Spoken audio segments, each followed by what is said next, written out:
So this came out back in December, I think, and I still haven't really looked through it, so thought it'd be a fun thing to kind of just do that with you all.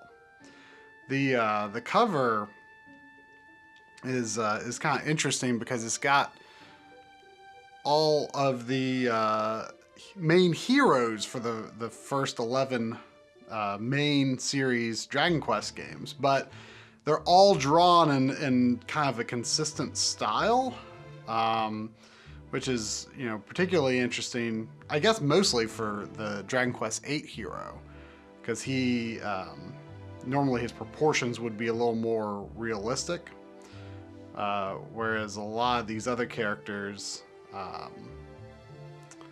they're sort of squished a bit. I feel like V's hero looks a little different as well. Like Toriyama's style is not always, you know, the same proportions, I feel. So it's interesting to see this consistent style.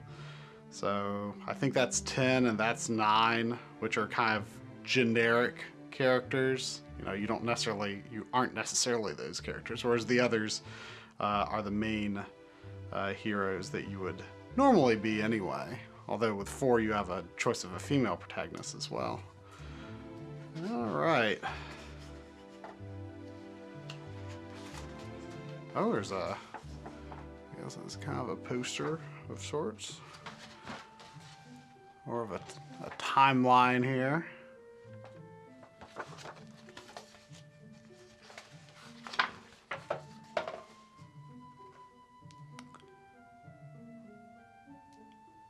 I don't know why. I guess this is supposed to represent Toriyama, this gas mask hero. I don't really know what that's about. Probably means something. Toriyama fans probably know what that's about.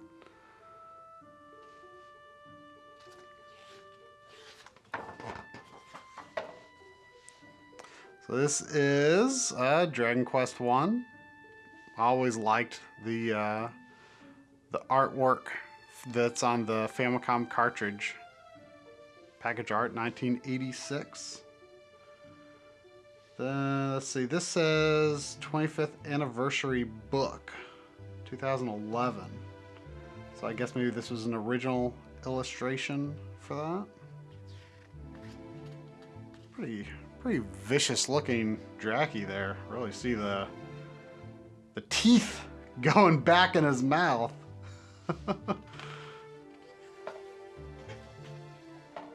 The first Dragon Quest or Dragon Warrior is a game that I have a lot of respect for,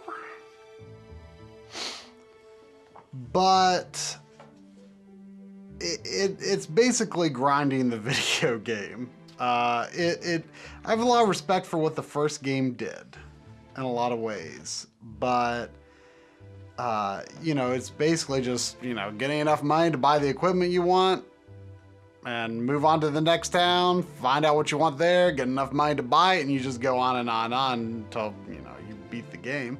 But I do like its openness, the freedom that it gives you, and kind of just what it stands for in general. Now, Dragon Quest II, again, that's the Famicom cartridge illustration, which I really like that one. I have a big soft spot for RPG heroes that wear goggles, which they try to make it act like you don't got goggles in the American version. You know, you just got a cool warrior helmet, but that ain't so. That ain't so. But a lot of people had sort of told me that Dragon Quest II was kind of like 1 except party members, but I don't think that's true at all. I think 2 has I don't know how to describe it off the top of my head really, but it's very there's much more of an adventure to it. Some guidance, plot points plotted along the way. And when I played through it, I had a notebook. This was, I mean, not that many years ago. I had a notebook, and when I talked to NPCs in the town, I wrote down what they said, because guess what? They weren't just saying world building, you know, hope my turnips turn out okay sort of stuff. They were talking about like, hey, I heard this thing that, you know, over here, something other. And like, it was all like relevant stuff. And if you put it all together and follow the threads, so many more enemies in this game, you'll get to the end of the game. I mean, you'll be able to finish it without really any outside help until you get to the final dungeon, or well, not the final dungeon, but sort of the road to the final dungeon, which is a mess of a dungeon. Very confusing maze. I did use a map for that. But outside of that, like it's not overly difficult to figure out the game. It's just, I thought it was a cool experience, because I feel like NPC dialogue is so trite, meaningless in a lot of RPGs. And, you know, really the same thing with Dragon Quest III. Which, you know, the artwork for 3, the package artwork, is so dull. I've never really understood why. But 3 is an interesting game. I consider 3 my third favorite. You kind of build your own party and create your own, you know, you name everyone and choose what kinds of party members you want, and they, I think they class up at some point in the game. I forget.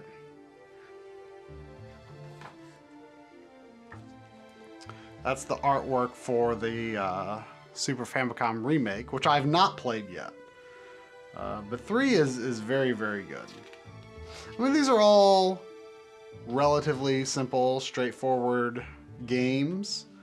You know, there's a lot of similarities between them, but they also, you know, kind of do their own thing. I think almost all of them are worth playing, really, to some extent.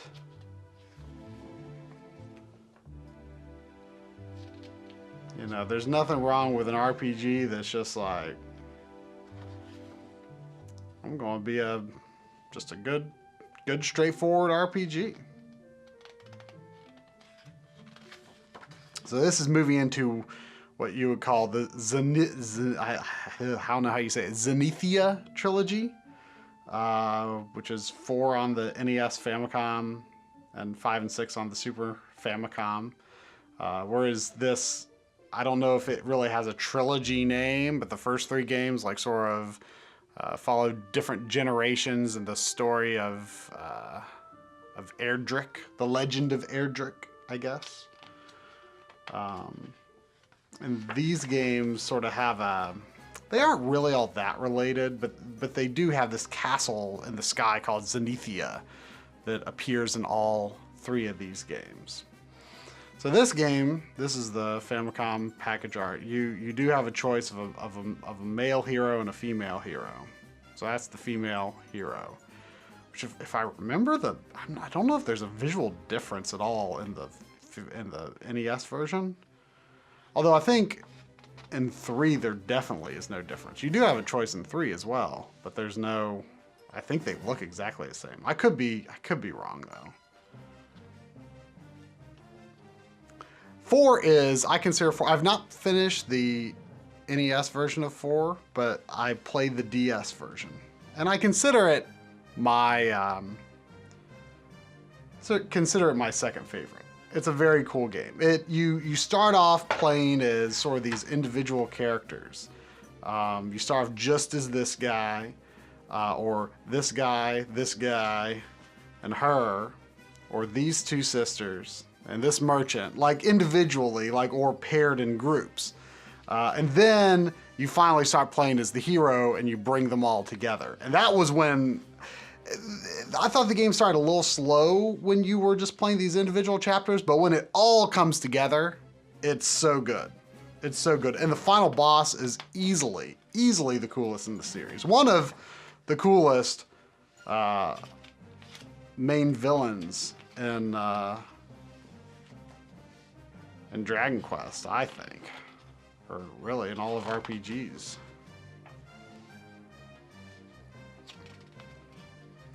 This is, I guess, maybe kind of the first game in the series that has like a human, like a more human-ish, normal human-ish villain who you sort of encounter a few times during the game. But he's really trying to get this guy's power, who is the big bad. And the final battle, like even on NES, has like sort of these transformation sequences and all these different phases as he transforms. It's super cool. Super cool. But the animations on DS, which I believe are derived from the PlayStation 1 version, are just insane. Oh, so I didn't remember these enemies from 4. These guys are in 11. I've been seeing them in 11. I'm like, whoa, that's a interesting enemy. Some enemies just sort of stay in the game that they were introduced in, and some become mainstays.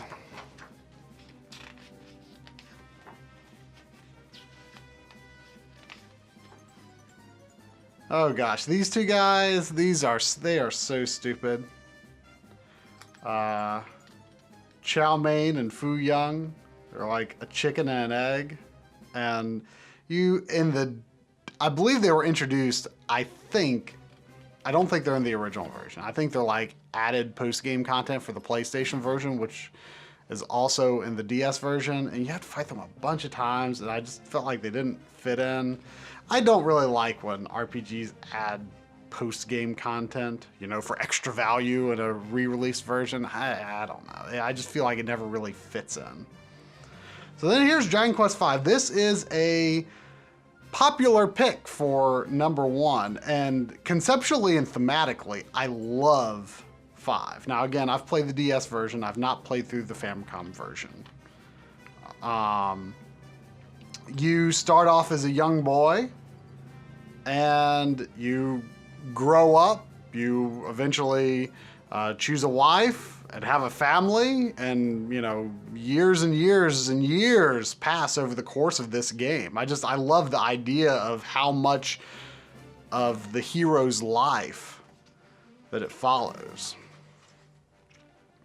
So you meet Bianca as a child in the early parts of the game, and later on you might marry her, and that's your father. That's the artwork for the PlayStation 2 remake, which I really like that artwork.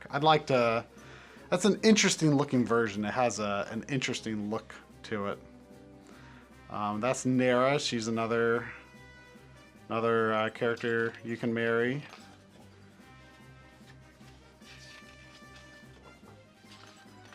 And there's a third character. To be honest, she seems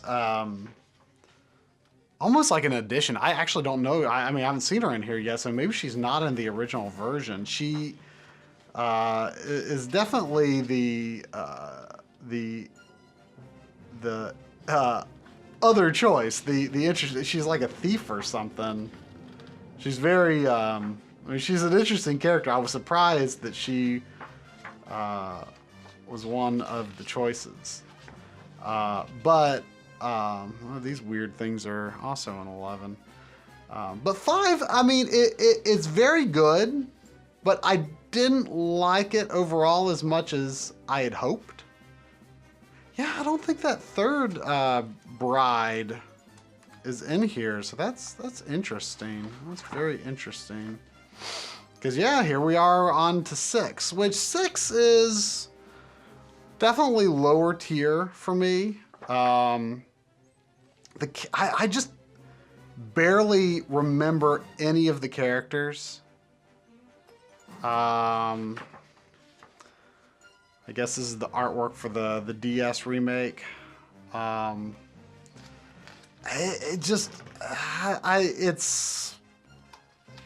you kind of go between this like dream realm and real realm, something like that.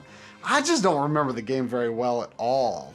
It just did not have much of an impact, but I still want to play the original Super Famicom version someday. Now here are some spin-offs. This is something I don't know much about. I have not indulged in very many Dragon Quest spin-offs, but I've played all the main games aside from, or a version of all the main games aside from 10. So this is, I guess, several versions of the Tornico Mystery Dungeons, which he's like the merchant character from 4. And so he's kind of had a bit of a storied history with his sort of roguelike games. Dragon Quest Monsters, and I guess is that Terry from 6 that you play as? He's like one of the characters from 6 that I remember, and I hate him.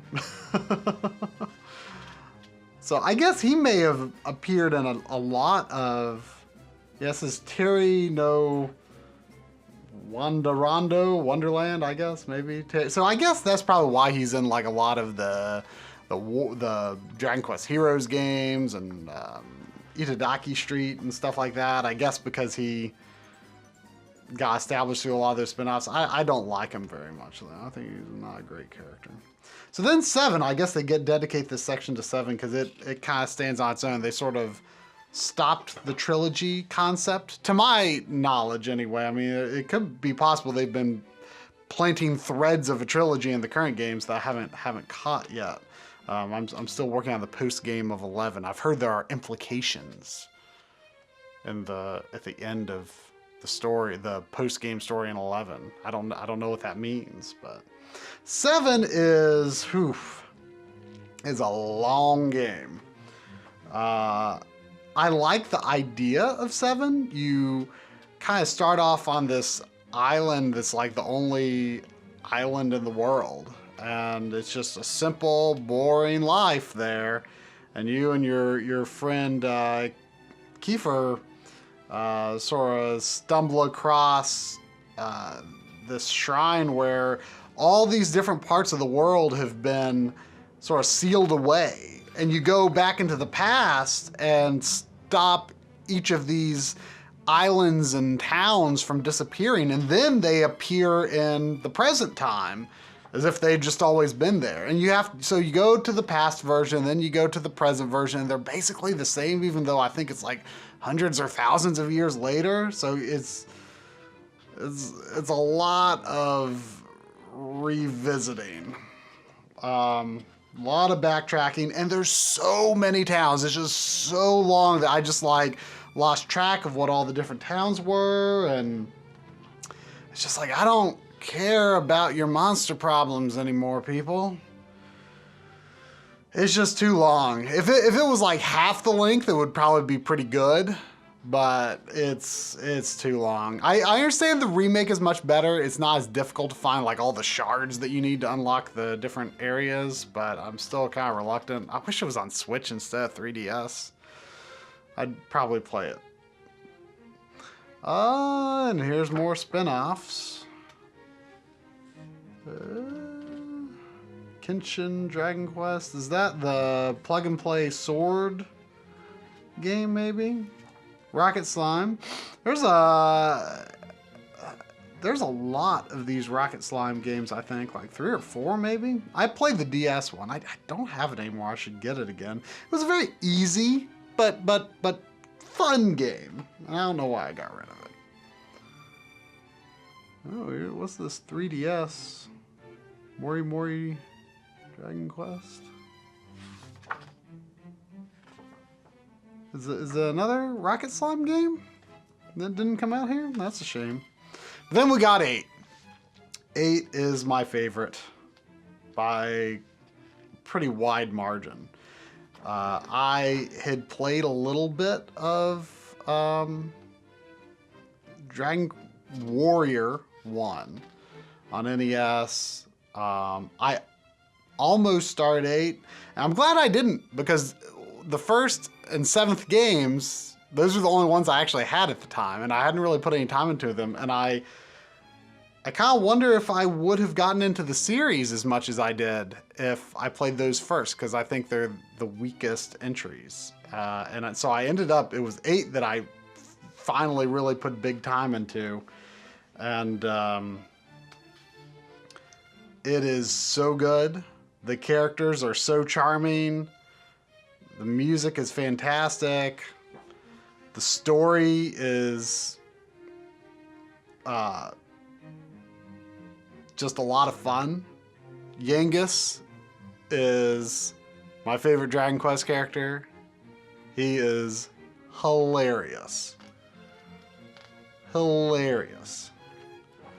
And King Trode is the cursed king from the title, Dragon Quest VIII, Journey of the Cursed King. And he's kind of with you the whole game. And then the princess, you know, he was cursed and turned into this monster. The princess is a horse.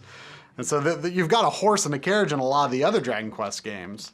But it's actually a character in 8. And then Red and Mori, they were added to as playable characters in the 3DS version, which I haven't played. I mean, they're good characters in the game, but I have mixed feelings about them being playable, just because I like the set 4-character dynamic of the hero, Yangus, Jessica, and Angelo. I feel like having party members to swap in and out kind of messes with that a bit. I kind of like set parties in RPGs these days, rather than like making choices of who to take. Like, I just kind of like, you know, just throw at me what you're gonna throw at me, game, and I'll work with it. I'll deal with it.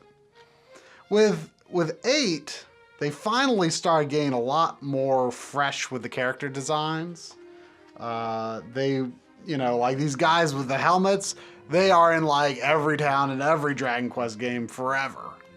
But, you know, you've got much more NPC variety in the towns. NPCs have never been seen before. But Dragon Quest, it sticks with some traditions. But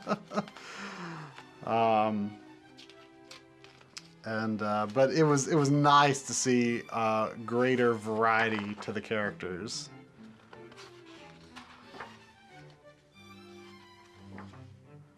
Alright, here's another spin-off section.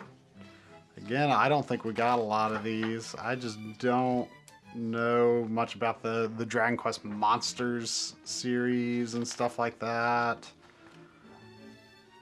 Now here's the Yangus game, where you play as Yangus as a child. I think it's a roguelike, but I'm not sure. This is Dragon Quest Swords on the Wii, which is a game that I really want to get. It's not an expensive game, you just don't see it very often. And then here's 9. 9 is a good game. It's very much inspired by 3. In that you kind of play a generic character. I mean, you always play a kind of generic character, but he's kind of a blank slate. I mean, you can assign jobs to the various characters you create, and you know, you can just create male character, female characters, and you know, the different choose jobs for them. And yeah, so there's no personality to the party per se, but that's okay. I mean, you know, it's a make your own party game, and it's cool in that regard. Although, I mean, just the fact that it's locked down to the DS kind of hinders it a bit for me. Just kind of makes it something that's a little less compelling to replay on a handheld like that, with no way to play it on a console. So I prefer 3, but this was the first one that Coury played through, so he kind of considers 9 his favorite. But in the end, it was kind of forgettable for me because I had played several by that point. And there's, I guess, maybe one more spin-off section. This is some interesting. I'm not sure where these newer artworks come from for, like, that's the hero of 2, you know, more of a tall style. Not sure where those are from. And then here's 10. I, you know, would like to try to find a way to play 10 someday. Forgive the weed eaters outside, if you can hear them. I would like to find some way to just play 10, you know. It would obviously be very difficult because I don't know any Japanese, but it feels wrong to have played all the others and not having played 10. I mean, I've heard it's pretty good for what it is, you know, as being an MMO. Only in Japan. Oh, we're gonna have some more spin-offs here. This is from Warriors, or Heroes rather, which I have started. And I'd like to get back to soon. Builders, I liked Builders a lot. I thought Builders was very good. I like it a lot more than Minecraft. It's more directed. It gives you more direction. No, and I guess there's not really much of 11 in here. But 11 is quite good. And the post game was something I didn't know for sure if I would do, but it seems very important to the story, so I'm gonna do it. All right, well, that was that. This is, you know, I think it's a great resource, and I definitely want to do some videos on Dragon Quest, and I love having access to this kind of high quality artwork, and I like just shooting it out off of the pages, off of the book. It gives it this more tangible feel. So yeah, expect to see this in an episode sometime or 2 or 3. Who knows? But yeah, thanks for watching.